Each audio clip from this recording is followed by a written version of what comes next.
Assalamualaikum warahmatullahi wabarakatuh, Pak Edi Kurnia. Sehat, Pak? Waalaikumsalam, Bu Mona. Alhamdulillah sehat.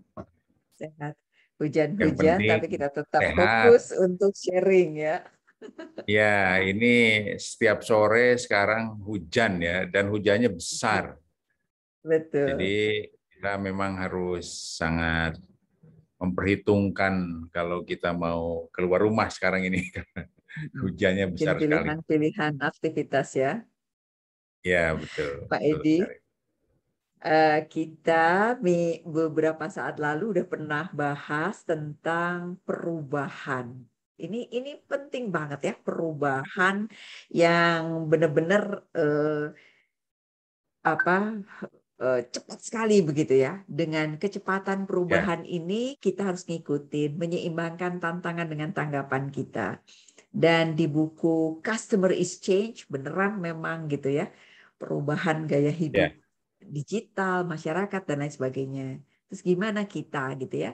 Sementara kemarin sudah dibahas detail-detail responsif terhadap perubahan ini, ya, teori-teorinya ya Pak Edi ya. betul. Nah, ini kemarin sudah dibahas. Ini kepake Ya, banget untuk para akademisi dan praktisi Pak Edi supaya dapat peta ya, jalan, teorinya, lalu implementasinya mungkin bisa ditambah-tambahkan ceritanya. Kemarin ya. ini juga sudah ya Pak Edi. Ini Sudah kita bahas. sudah. Ini juga sudah. Mm-mm. Ya, Sekarang ini ya. Oke, ya, mungkin Pak Edi bisa kasih ya, overview sedikit. Kita mau kemana, ya. lalu masuk ke sini ya. Baik, terima kasih Bu Silakan. Mona. Jadi Ya, welcome. tadi disampaikan oleh Bu Mona, kita beberapa pekan lalu kita sudah pernah membahas mengenai sebuah tema atau topik Ya, yang kita lanjutkan pada sore hari ini, itu adalah ya, responsif terhadap perubahan. Jadi kita ya, paham bahwa saat ini dunia berkembang dengan sangat pesat, ya. teknologi juga berkembang dengan sangat pesat, digital sekarang menjadi bagian dari kehidupan yang tidak bisa dipisahkan dari gaya Mm, hidup masyarakat. Jadi kalau kita berbicara gaya hidup masyarakat, maka di dalamnya adalah sudah sangat kompleks terkait satu dengan yang lain. Apakah itu dalam konteks korporasi, perusahaan, apakah itu dalam konteks birokrasi, pemerintahan, apakah mm, itu dalam konteks komunitas, semuanya tidak bisa dipisahkan dari perkembangan teknologi. Jadi kita akan selalu berada di dalamnya. Nah, mm, melihat itu, maka mm, tentu saja salah satu yang kemudian paling sensitif itu adalah bagaimana kita mengikuti perubahan-perubahan tersebut. Jadi kalau mm, kita tidak mengikuti perubahan-perubahan tersebut, mm, kita ketinggalan, mm, mm, pasti ketinggalan. Ya, mm, jadi kalau kita mm, resisten terhadap perubahan, pasti kita akan ketinggalan. Kalau perusahaan mm, resisten terhadap perubahan, juga pasti ketinggalan. Nah, jadi mm, itulah mm, yang kemudian di dalam bahasan kita sore ini sebagai lanjutan dari bahasan sebelumnya, salah mm, satu yang bisa menjadi acuan atau mm, panduan dari mm, bagaimana perubahan itu diarahkan itu mm. adalah transformasi. Mm-mm. Ya, itu adalah Pak Edi, transformasi. Pak Edi, mohon Ya, maaf, boleh nggak diberikan sedikit gambaran ya Pak Edi ya, bahwa ya, kan kita udah ngerasain nih kemarin-kemarin betapa kita ini melihat fluktuasi atau dinamika perubahan itu cepat sekali. Nah sekarang ini kan kita udah merasakan nih pengalaman yang kemarin begitu cepat. Bisa nggak kasih gambaran ke depannya ini apakah akan jauh lebih cepat lagi atau kira-kira nih bakal bertahan maksudnya kalau enggak tuh kayaknya bakal kepental-pental gitu. Kemarin aja udah kepental-pental, sekarang ini ya. dengan yang kemarin. Terus ke depannya ini seperti apa? Bisa nggak berikan prediksi sekilas gitu tentang possibilities possibilities tentang perkembangan teknologi yang digitalisasi ini. Ya, ya baik Bu Mona. Jadi betul sekali bahwa perubahan itu bukannya melambat, apalagi berhenti, tapi perubahan itu justru akan berjalan atau bergerak lebih cepat. Ya kan? Itu perubahan itu akan bergerak lebih cepat. Jadi kalau kita lihat begitu, pemerintah sendiri kan sudah mendeklarasikan tentang Indonesia Digital 4.0. Ya kan? Indonesia Digital 4.0 atau yang disebut dengan Indi 4.0. Itu adalah sebuah langkah atau sebuah titik tolak supaya kita sebagai bangsa tidak ketinggalan oleh bangsa-bangsa yang lain. Itu kita berbicara 4.0. Artinya semua nanti akan terhubung oleh apa yang kita kenal dengan digitalisasi. Sebut saja misalnya begini Bu Mona. Kenapa saya kaitkan dengan transformasi yang real terjadi di dalam bisnis atau yang real terjadi di berbagai perusahaan. Itu adalah transformasi bisnis dari legacy ke new wave. Transformasi bisnis dari konvensional ke digital. Kan begitu. Itu real. Semua perusahaan mengalami itu. Apa misalnya? Kenapa? Misalnya kalau kita berbicara konvensional, misalnya ya, perusahaan yang berbasis percetakan, itu dia harus mencari jalan keluar supaya mempunyai peluang untuk masuk ke bisnis digital. Iya. Ya, maksudnya seperti apa? Jadi misalnya begini, sebut aja misalnya contoh ya, contoh. Ini percetakan uang Republik Indonesia, ya misalnya percetakan uang. Ya pencetakan uang itu bukan hanya Republik Indonesia ya, pencetakan uang di seluruh dunia misalnya, di berbagai negara. Pencetakan uang di berbagai negara di seluruh dunia itu cenderung turun, Bu Mona. Cenderung turun. Kenapa cenderung turun? Karena transaksi sudah beralih ke digital. Ya kan? Transaksi sekarang sudah beralih ke digital. Jadi kalau misalnya seseorang akan mengirimkan uang dalam bahasa yang sederhana, kalau sebelumnya mungkin 2 dekade lalu begitu, harus datang, atau 10 dekade lalu, harus selalu datang ke perbankan atau ke cabang-cabang perbankan, dan kemudian kita antri, lalu dibantu oleh teller, ibu atau bapak mau transfer uang kemana, seberapa besar, dan sebagainya. Itu rata-rata melakukan seperti itu. Tapi sekarang atau 5 tahun atau 10 tahun terakhir bisa dikatakan tidak lagi seperti itu. Jadi kalau misalnya Bu Mona akan mengirimkan uang kemanapun, sekarang kan bisa dilakukan dari rumah.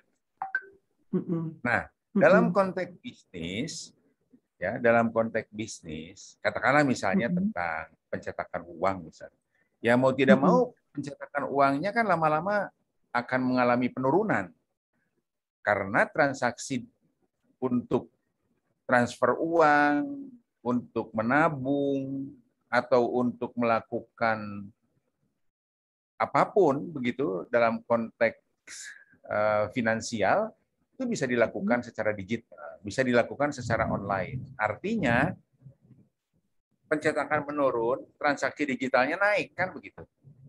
Iya. Pasti. Pasti. Nah, sehingga tidak aneh kalau di beberapa negara begitu, di beberapa negara di Eropa itu beberapa perusahaan pencetakan uang lebih dari 10 tahun lalu atau kira-kira 10 tahun atau 8 sampai 10 tahun lalu atau 7 sampai dengan 10 tahun lalu mereka sudah mulai mengurangi pabrik pencetakan uang. Sudah mulai mengurangi pabrik pencetakan uang. Jadi dikurangi itu alat produksinya atau mesin cetak uangnya sudah mulai dikurangi dan kemudian itu berganti gaya hidupnya lebih cepat ke digital.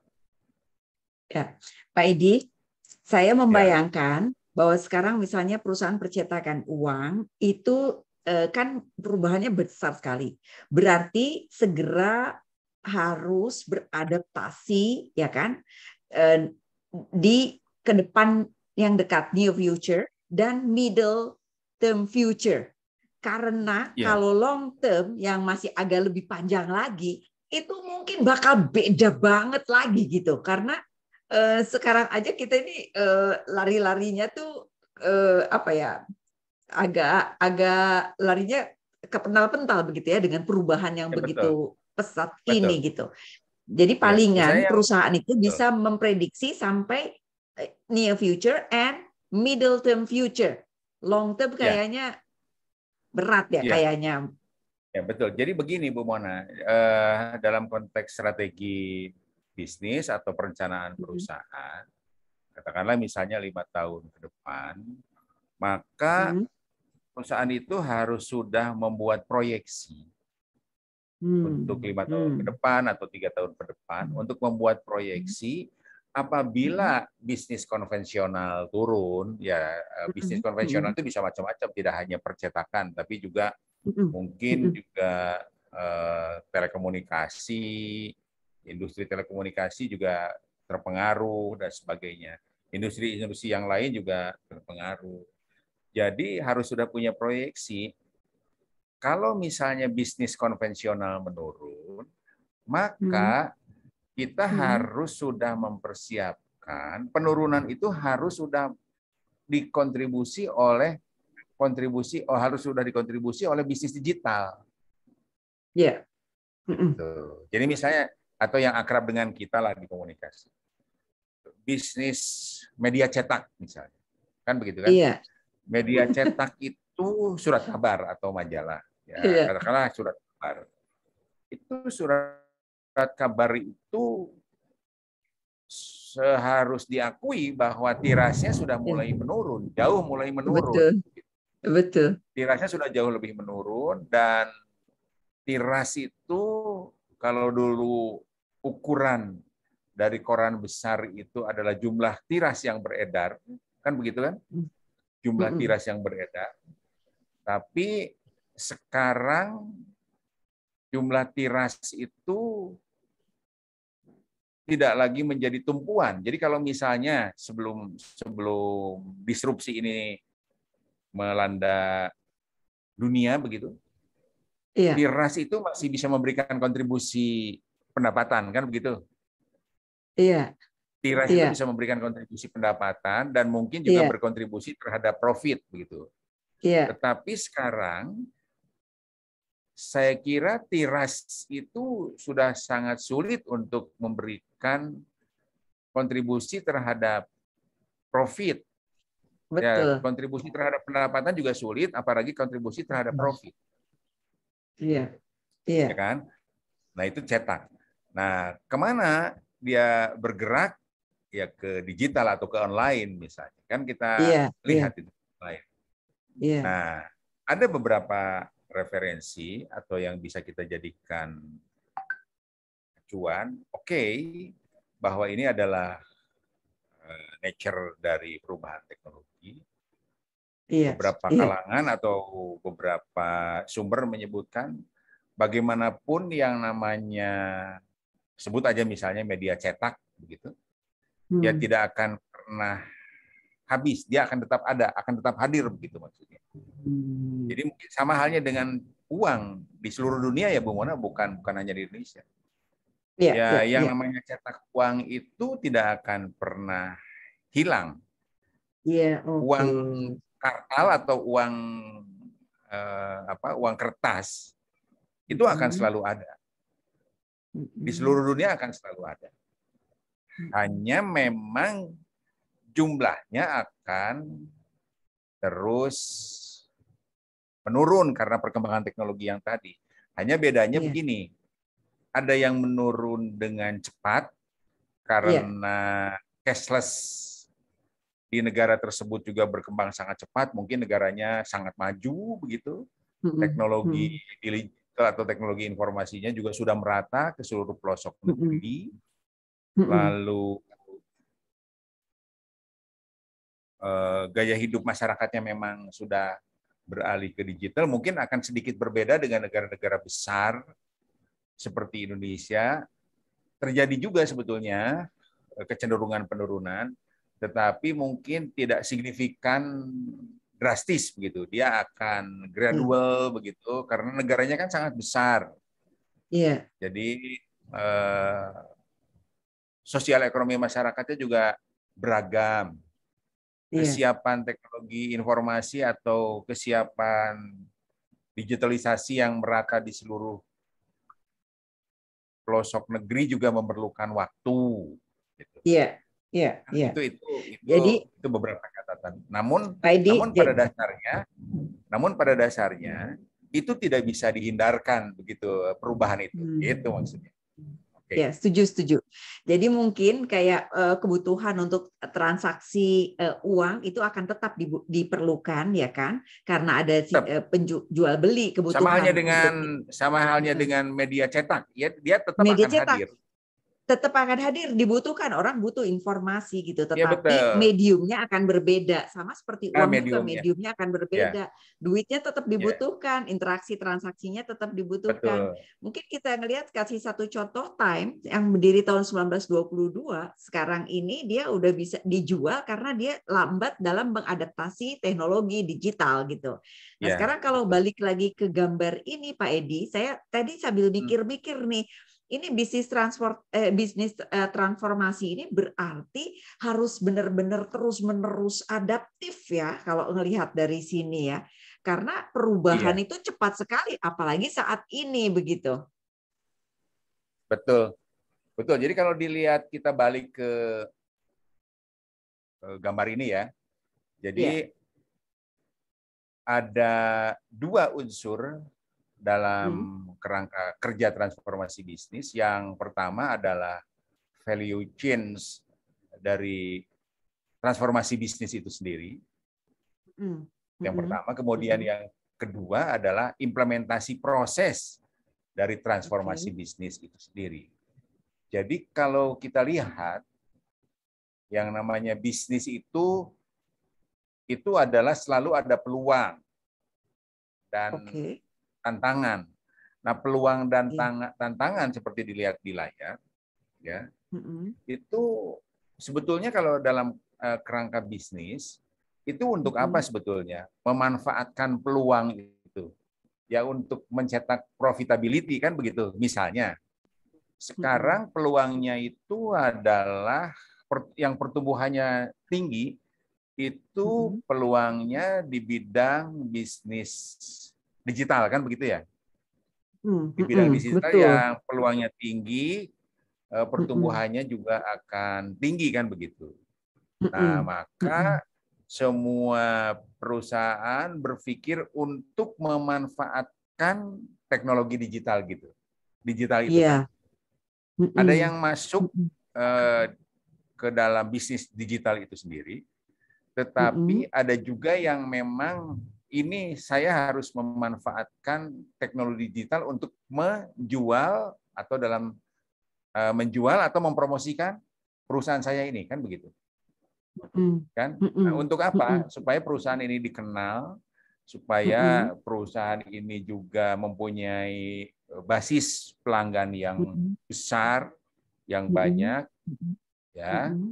Kalau basis pelanggannya banyak, katakanlah menguasai market share, kemudian dia juga pelayanannya bagus, maka target yang dicari oleh sebuah perusahaan itu kan sebetulnya profit, bukan semata-mata pendapatan, Kalau pendapatan itu kan pastilah kalau namanya bisnis kan pendapatan.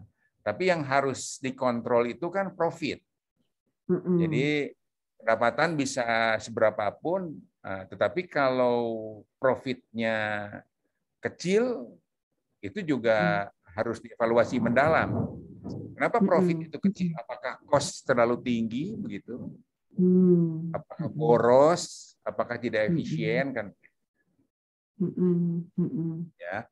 Nah, lalu rangkaian dari transformasi bisnis dalam gambar ini, itu kalau kita berbicara bisnis, kita tadi di atas berbicara tentang opportunity, maka kalau kita berbicara bisnis adalah kebutuhan customer kan, customer needs-nya itu apa?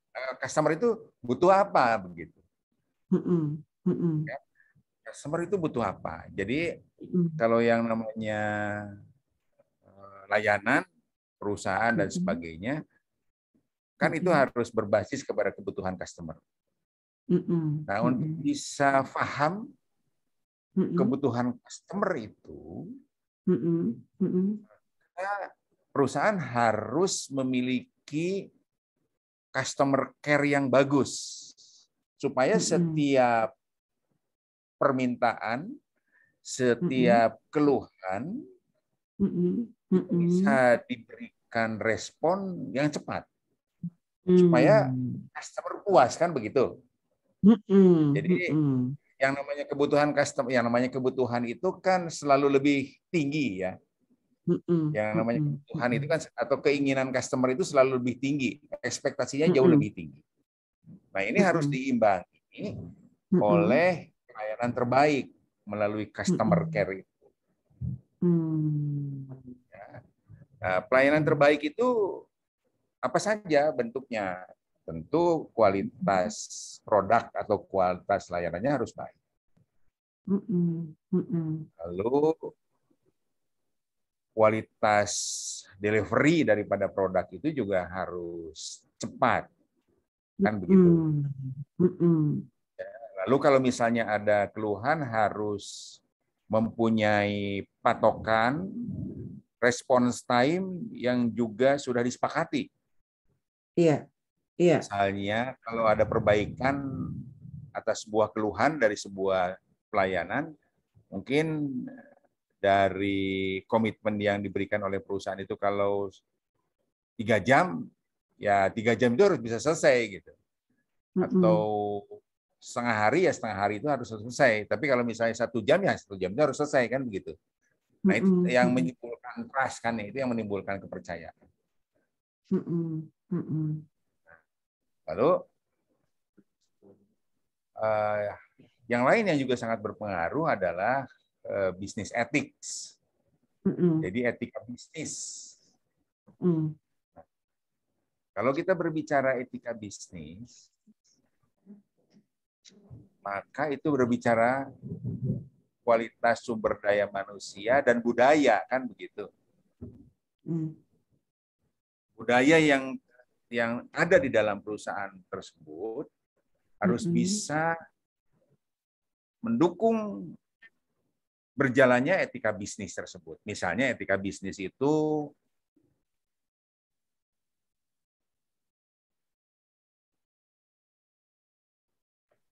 bagaimana diatur untuk berhubungan dengan vendor misalnya. Itu bagian dari etika bisnis. Ya, bagaimana sebuah unit kerja di sebuah perusahaan tidak diizinkan untuk berhubungan dengan vendor apabila ada proyek yang terkait dengan itu, kan begitu. Itu adalah etika bisnis. Tidak diizinkan untuk memberikan informasi keluar atas kebijakan-kebijakan yang ada di dalam perusahaan. Itu adalah etika bisnis. Tidak diizinkan untuk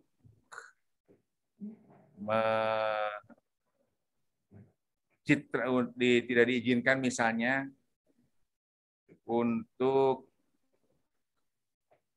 membuat komitmen-komitmen dengan pihak lain,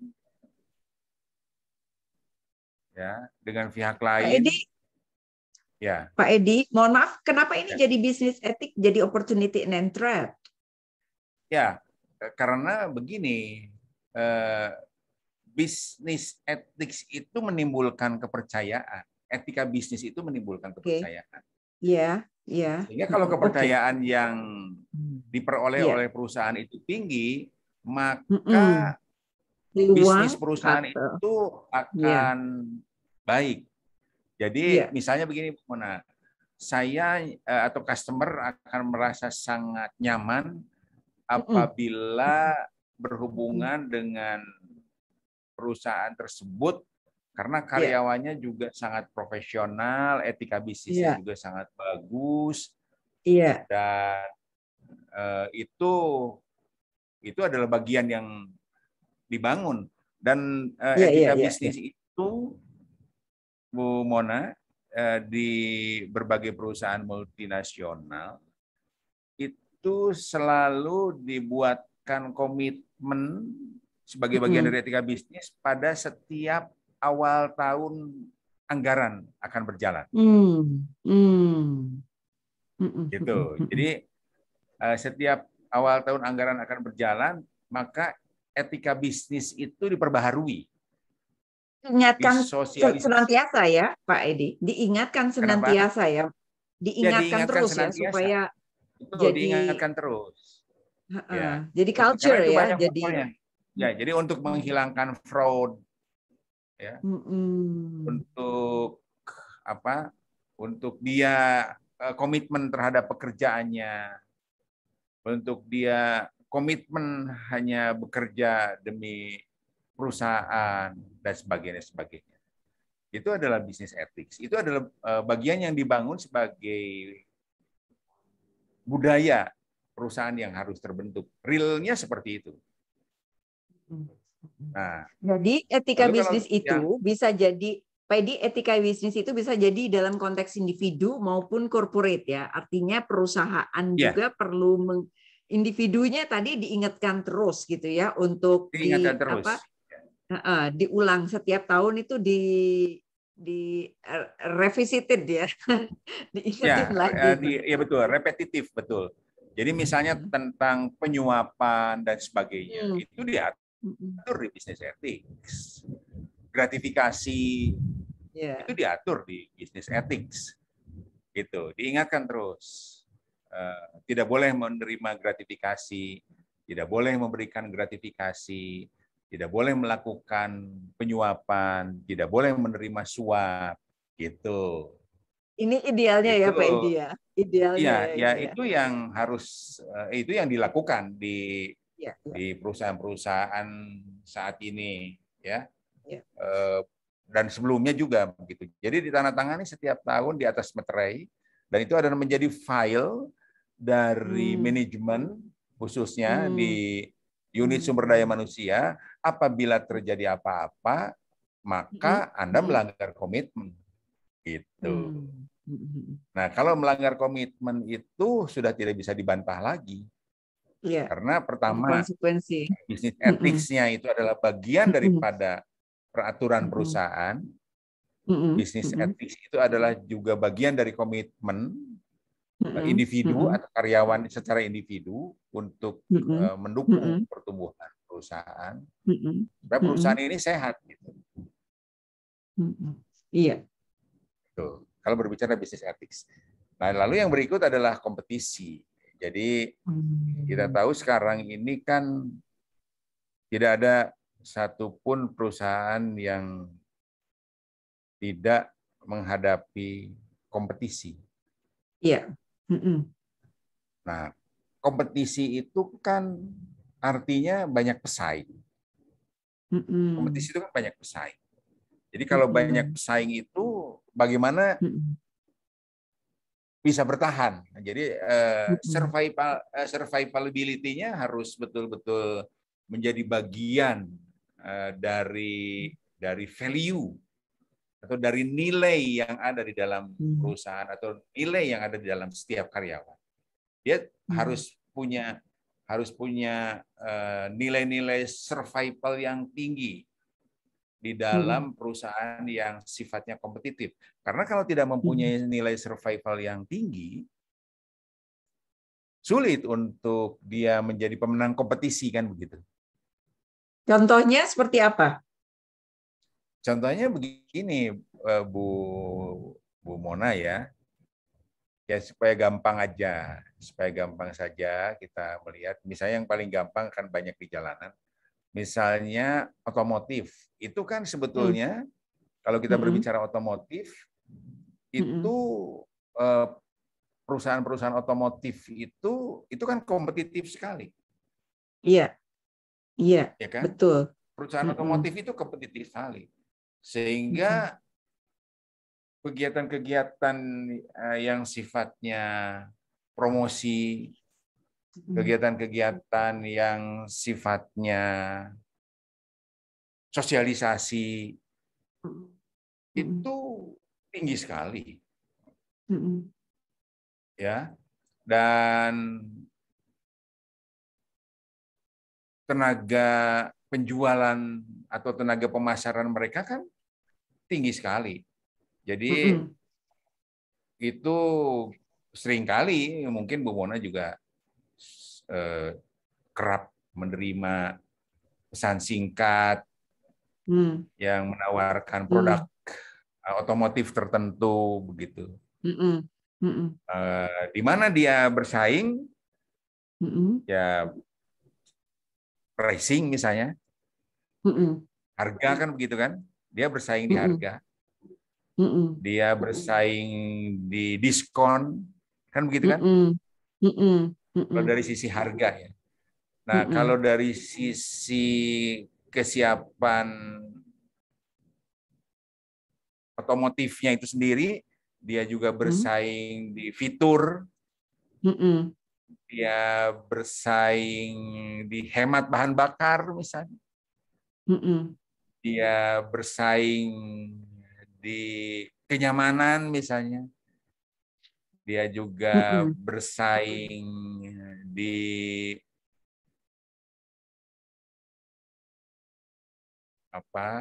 seat atau jok yang dia tawarkan bisa membawa lebih banyak anggota keluarga misalnya.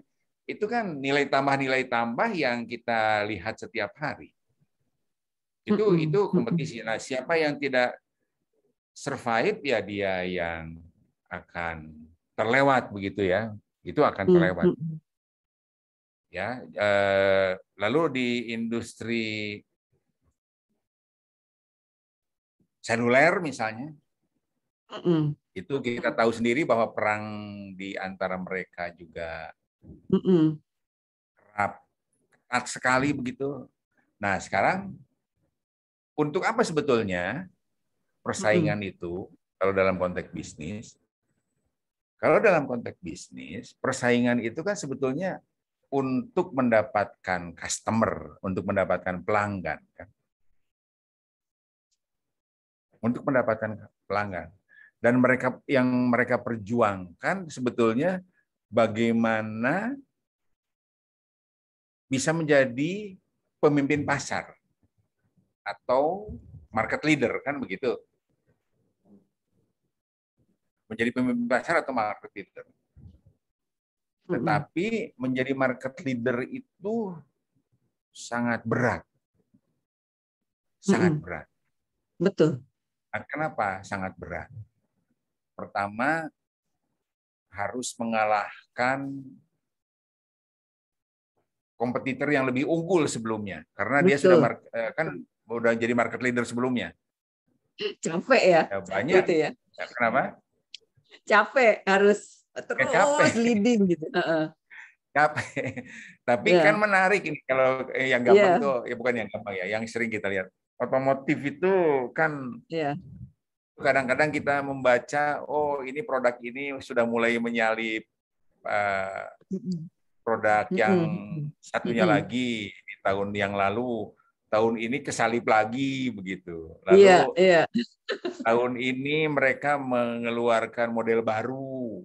Nah, yang pesaingnya juga mengeluarkan model baru.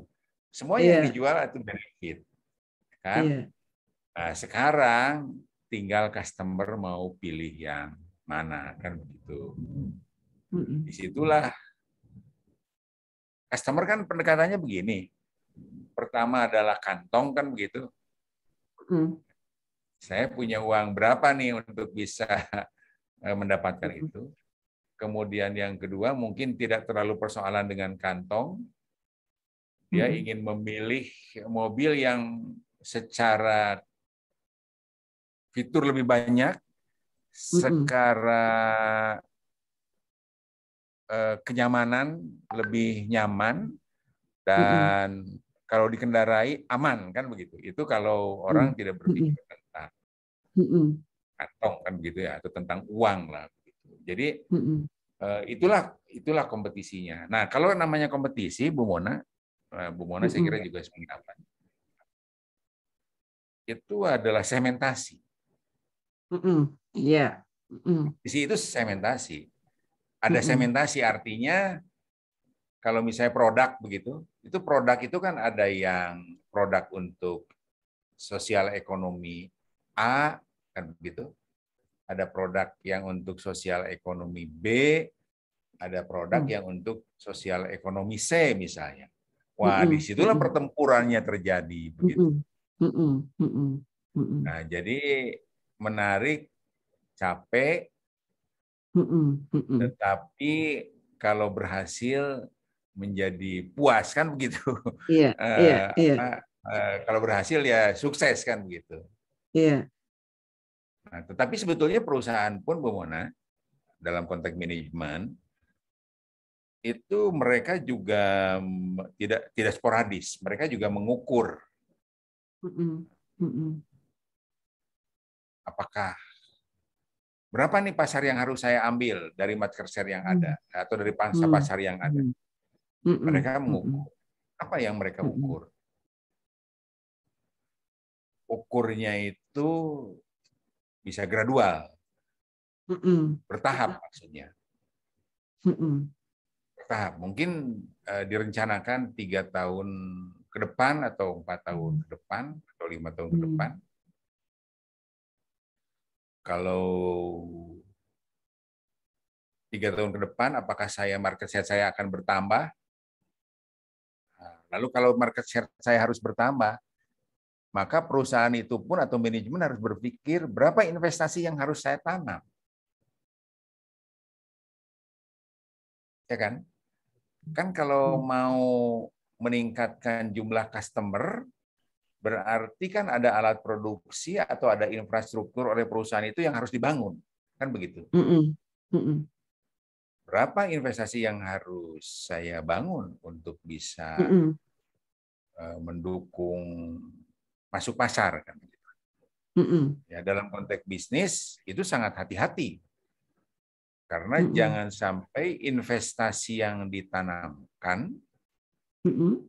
itu tidak kembali, Mm-mm. Mm-mm. ya kan? Kalau investasi Mm-mm. yang tidak ditanamkan tidak kembali, maka itu akan menjadi beban perusahaan Mm-mm. bertahun-tahun. Iya, betul. Betul. Benar nggak?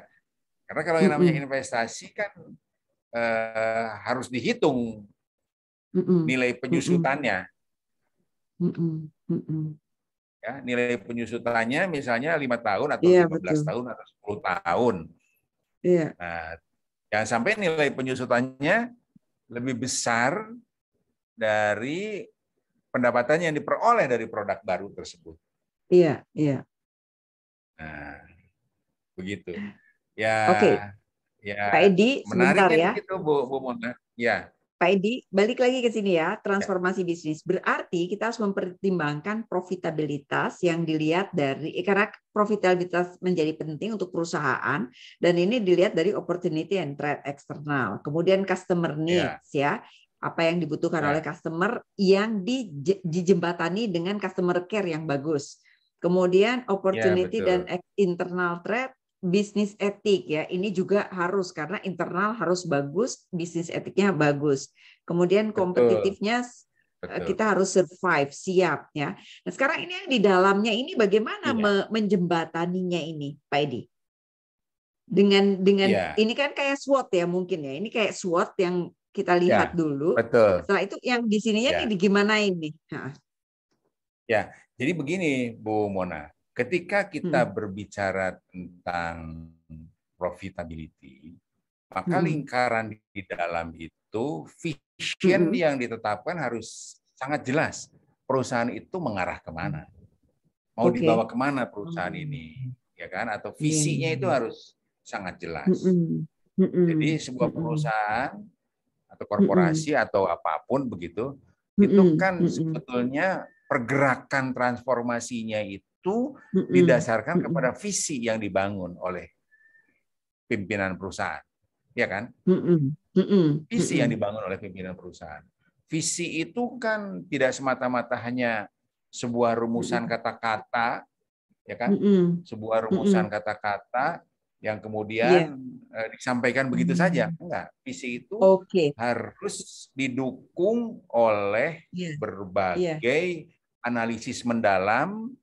Pertama, Understand. basisnya adalah historical seperti Iya. apa dari Betul. bisnis itu, kemudian Mm-mm. hari ini seperti apa, baru Mm-mm. kita akan berbicara ke depan seperti apa. Oke. Kan begitu kan? Kan Mm-mm. begitu. Historicalnya seperti apa? Pertumbuhan bisnis sebelumnya ini seperti apa sih? Seperti Mm-mm. apa?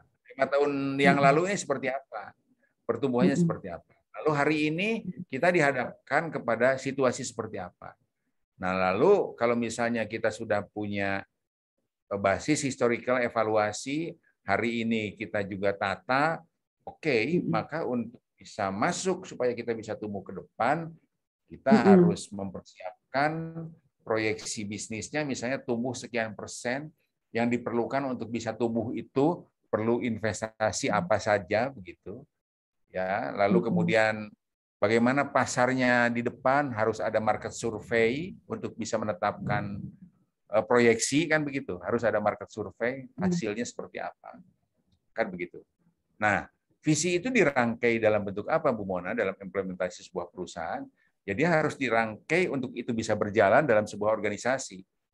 Mm-mm. Organisasi korporasi itu kan tools daripada manajemen untuk mencapai visi, kan begitu. Mm-mm. Ya kan? Mm-mm. Mm-mm. Jadi Mm-mm. organisasi itu dibangun adalah sebagian dari atau salah satu tools untuk mencapai visi. Disitulah Mm-mm. ada berbagai unit yang merumuskan itu. Ada Mm-mm. marketing, sales, ada SDM, ada keuangan, Mm-mm. ada produksi, ada apa, mungkin logistik dan sebagainya. Nah, organisasi itu bergerak oleh apa? Organisasi itu tadi bergerak oleh sumber daya manusia, kan begitu. Mm-mm. Organisasi itu akan Mm-mm. bisa bergerak apabila punya sumber daya manusia yang baik. Sumber daya manusia yang baik itu eh, perlu diatur atau perlu ditingkatkan terus agar mempunyai budaya yang baik, maka harus punya bisnis ethics yang baik. Jadi kalau Pak sudah Edi, punya kultur yang ya, bedanya culture sama value apa ya, Pak Edi di sini? Culture ya. dan value. Jadi Hmm. ya, jadi kalau culture itu sesuatu yang melekat sebagai Mm-mm. bagian dari Mm-mm. sikap dan perilaku. Oke, oke. Sikap dan Mm-mm. perilaku, ya kan? Mm-mm. Lebih Tapi ke individunya ya. sikap, iya, individunya. Tapi kalau kita berbicara value atau nilai, maka Ya. itu adalah sebuah hasil yang diperoleh dari sikap dan perilaku itu. Itulah nilai, kan begitu. Oke, Dia akan oke. menjadi Ya, sebuah ya, ya. nilai. Nilai dalam Mm-mm. pengertian misalnya menjadi sebuah nilai, misalnya, oh, perusahaan ini menjadi market leader, itu kan value tuh sebetulnya. Benar nggak? Mm-mm. Oh, Mm-mm. pertumbuhan Mm-mm. perusahaan ini tumbuh sekian persen dibandingkan tahun yang lalu. Berarti itu kan Mm-mm. value kan, nilai Mm-mm. yang Mm-mm. diperoleh daripada perusahaan Mm-mm. itu. Didorong oleh apa? Value itu didorong oleh sikap dan perilaku yang baik. gitu. Iya, iya, iya. Oke, Pak Edi. Gitu, Bu Mona. Kayaknya Nah, cukup. ini Pak Edi, Ah, ini kan masih masih dalam kerangka yang abstrak ya, maksudnya masih iya. masih harus diturunkan nantinya dalam eh, di bidang-bidang masing-masing, begitu Ya. kan Pak Edi? Ya, jadi nanti turunannya begini Bu Mona, turunannya itu kalau dalam konteks korporasi, Mm-mm. turunannya itu adalah Mm-mm. kalau yang jangka panjang, turunannya Mm-mm. adalah rencana jangka panjang perusahaan. Mm-mm. Ya, Mm-mm. rencana jangka panjang Mm-mm. perusahaan itu Oke. bisa 3 sampai dengan 5 tahun. Sebut aja 5 tahun. Ya, Nah, ya. Mm-mm. untuk eksekusi dari rencana jangka panjang itu adalah RKAP, rencana kerja dan anggaran Mm-mm. perusahaan yang Mm-mm. dilakukan setiap tahun. Kan begitu? Mm-mm. Jadi Mm. misalnya untuk tahun 2022 nih, semua perusahaan ini sudah Mm-mm. ancang-ancang membuat RKAP, Iya. rencana kerja dan Mm-mm. anggaran perusahaan, dan itu akan Mm-mm. ditetapkan atau Mm-mm. disahkan rata-rata di bulan Mm-mm. November. Iya. Mm-mm. Yang namanya rencana kerja dan anggaran perusahaan itu rata-rata di bulan November. Nah, berdasarkan RKAP di situ ada target yang harus dicapai di tahun 2022, misalnya sebagai contoh untuk 2022. Target itu Mm-mm. ukurannya apa? Target itu ukurannya adalah Mm. KPI, Key Performance Indicators. Indikator. Mm-mm. Ya, Key Mm-mm. Performance Indicator itu Mm-mm. diukur, ya. Mm-mm. Jadi Mm-mm. diukur itu Mm-mm. setiap bulan dan dievaluasi setiap triwulan. Nah, KPI itu isinya apa saja sih? Isinya itu adalah objektif, Mm-mm. ya. Mm-mm. Lalu dari objektif itu ada measurement kan, Mm-mm. benar nggak? Mm-mm. Jadi setelah Mm-mm. objektif kan ada measurement. Mm-mm. Lalu eh, measurement itu harus mencapai apa? T-nya itu adalah target, Mm-mm. kan gitu. Mm-mm. Nah, Mm-mm. untuk bisa mencapai target harus ada inisiatif, kan gitu. Mm-mm. Jadi objektif, jadi si RKAP itu turun menjadi KPI, ya kan? Mm-mm. Nah, dari KPI itu apa saja isinya Mm-mm. KPI itu ya berisi objektif, Mm-mm. berisi measurement, Mm-mm. berisi target, Mm-mm. berisi inisiatif, itu, Mm-mm. ya kan? Mm-mm. Mm-mm. Benar nggak? Iya, Jadi misalnya kalau berbicara objektif, maksudnya sasaran lah kira-kira begitu. iya, iya, iya, Objektif itu sasaran. Ya untuk mencapai iya, sasaran itu kan harus ada ukuran-ukurannya. iya. Ukurannya itu apa? Nah, ukuran-ukuran itu untuk apa? Untuk mencapai target. Targetnya harus ditetapkan. Nah, untuk bisa mencapai Mm-mm. target, itu kan sasaran measurement kan untuk bisa mencapai target, nggak cukup hanya itu, tetapi harus ada inisiatif. Inisiatifnya apa untuk mencapai target itu? Gitu. Mm-mm. Nah, ini harus dikomitmenkan sejak awal tahun, Bu Mona. Mm-mm. Dan ini merujuk kepada gagasan apa besar ini begitu ya setelah melakukan Iya, betul. Ya, semuanya analisa yang besar berangkat, ini. ya semuanya harus mengacu kepada framework ini, kira-kira begitulah bahasa Betul, gampangnya. betul, Jadi betul. bagaimana Artinya maksudnya? kemampuan punya imajinasi untuk melihat tentang progres dinamika perubahan itu harus benar-benar di ini ya di apa dilakukan dengan hati-hati begitu ya Pak Edi ya Ya, sehingga bisa ya, memprediksi ke depan juga yang kemarin kurangnya gimana sekarang gimana ke depan gimana ya, ya Pak Edi. ya betul. Jadi itulah sebabnya kita perlu meninjau historical yang sudah kita Betul. lakukan mungkin 3 tahun atau 5 tahun terakhir. Kita harus Mm-mm. melakukan evaluasi saat ini dan kita Mm-mm. juga harus menguji proyeksi yang akan datang. Mm-mm. Begitu. Sehingga Iya. namanya bisnis selalu dievaluasi pertumbuhannya itu year on year, Mm-mm. Mm-mm. Mm-mm. Mm-mm. ya kan? Jadi misalnya pertumbuhan pendapatan. Pertumbuhan Mm-mm. pendapatan itu year on year tumbuh berapa persen? Kan begitu. Kan? Pak Misalnya Edi, profit ya. Jadi kalau kemarin perusahaan itu ada masalah besar dengan adanya COVID, kan tidak berhasil nih, seperti year on year-nya nggak tercapai kan, seperti yang sudah dipropose sebelumnya gitu. Untuk 2020, 2021 possibilities-nya akan tidak seperti yang sudah direncanakan Ya, sebelumnya, misalnya 3 tahun gitu. Itu lalu ya, bagaimana adaptasinya, Pak Edi, dengan ya. Jadi begini. posisi yang sekarang ini? Ya, jadi kalau situasi pandemi, Mm-mm. maka analisis itu pasti dilakukan dengan kondisi saat ini. Nah, siapa Mm-mm. yang terkena disrupsi atau siapa yang terkena oleh pandemi? Mm-mm. Sebetulnya Mm-mm. hampir semua perusahaan terkena pandemi. Mm-mm. Jadi Mm-mm. bagaimana melakukan ini? Mm-mm. Maka konteksnya semuanya sama nih Bu Mona. Kalau bisnisnya, Mm-mm. konteksnya itu bagaimana supaya bertahan perusahaan ini, Mm-mm. bisa bertahan, ya. Mm-mm. Bagaimana nih supaya bertahan? Nah, bagaimana ini supaya bertahan dalam situasi seperti ini? Maka Mm-mm. mau tidak mau ada kebijakan-kebijakan yang dilakukan oleh pimpinan perusahaan. Salah satunya adalah efisiensi. Hmm. Efisiensi itu dalam Larinya ke bentuk sana apa? ya. Ya kan? Mm-mm. Efisiensi dalam bentuk apa? Mungkin Mm-mm. jam kerja dikurangi begitu. Iya, heeh. Mungkin tenaga kerja sementara dirumahkan dulu begitu. Betul. Dalam situasi pandemi Mm-mm. ya. Dalam situasi, karena Bonus tidak tidak ada, ada. karena Heeh. tidak, itu kan Fauchmeyer ya. Ya orang Iya, tidak iya. bisa Mm-mm. apa, tidak bisa bertahan kalau enggak kan. Bukan hanya itu, yang tutup juga banyak. Iya. Benar nggak? Jadi Mm-mm. semuanya melakukan itu, efisiensi. Udah jelas.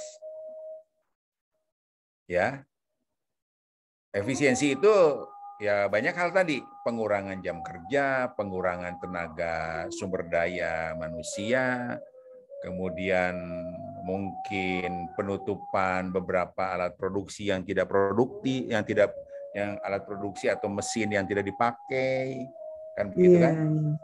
iya, Lalu iya. kemudian restrukturisasi hutang, Iya, kan gitu iya, kan? iya. Restrukturisasi hutang. Iya, iya. Kebetulan kan pemerintah sendiri memberikan kebijakan bahwa Iya, pinjaman perbankan juga diberikan keringanan kan, iya, ada iya, keringanan. Jadi iya. ini situasi ini juga didukung oleh regulator atau regulasi atau pemerintah, Iya, iya. diberikan beberapa insentif-insentif atau Iya, kemudahan-kemudahan. iya, iya. Kemudian ya pemerintah sebetulnya tentu saja menginginkan jangan sampai terjadi pengurangan sumber daya manusia, kan begitu, Betul, betul, pengurangan betul. karyawan. Nah, tetapi pemerintah juga paham bagi perusahaan-perusahaan yang langsung terkena karena pandemi ini, pemerintah juga memahami gitu, atau dan karyawan juga banyak memahami Iya, bahwa memang inilah sesuatu yang dihadapi, iya. gitu. Dan itu Oke, terjadi Pak merata Edi. di seluruh dunia. Pak Edi, saya sebenarnya punya banyak pertanyaan, tetapi karena sekarang ini Ya, sudah hampir maghrib, ya Pak Edi. iya, Eh, kita tunda ya, dulu. iya, sebenarnya saya ingin bertanya later ya Pak Edi ya. Pertanyaan saya Ya, adalah sekarang ini, kalaupun misalnya kondisi sekarang ini berarti dengan yang kemarin banyak yang acara COVID ini, berarti perusahaannya seperti apa ya bikin transformasi bisnisnya? Mungkin kesempatan lain ya Pak Edi, itu perlu dijawab iya, karena itu pertanyaan banyak orang itu Pak Edi. Apa rencana iya, apa sementara digitalisasi begitu berubah, kemarin ini terseok-seok sampai jatuh banget gitu, sampai bahkan minus malah gitu loh. Terus bikin iya, rencananya seperti apa untuk beradaptasinya ini gitu. betul. Jadi perusahaan eh, puluhan perusahaan minus, Ya, ya, ratusan ya. perusahaan minus. Jadi Heeh. yang tadinya perusahaan hebat tumbuh begitu ya, Ya, pada saat pandemi semuanya juga kesulitan begitu. ya, Jadi ya, itu nanti mungkin tema di berikutnya, ya, bagaimana ya. menyikapi itu kan begitu, atau bagaimana yang Betul. terjadi apabila kondisi seperti itu. Iya. Oke. Oke, Terima kasih Pak Edi. nah, Sampai ketemu lagi. kasih. Sehat selalu. Salam buat keluarga. Mari.